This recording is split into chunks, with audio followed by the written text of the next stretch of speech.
దుప్పి నీటికై ఆశపడునట్లుగా దేవుని కొరకై ఆశపడుచున్నాను. దేవుని సన్నిధిని నిత్యముండునట్లుగా ఆ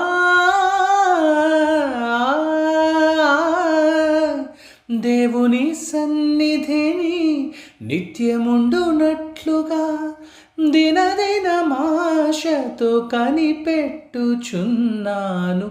ఎంత ధన్యము యేసుని వెదకుట, ఎంత ధన్యము, ఎంత భాగ్యము యేసుని నమ్ముట, ఎంత భాగ్యము, ఎంత ధన్యము యేసుని వెదకుట, ఎంత ధన్యము, ఎంత భాగ్యము యేసుని నమ్ముట, ఎంత భాగ్యము.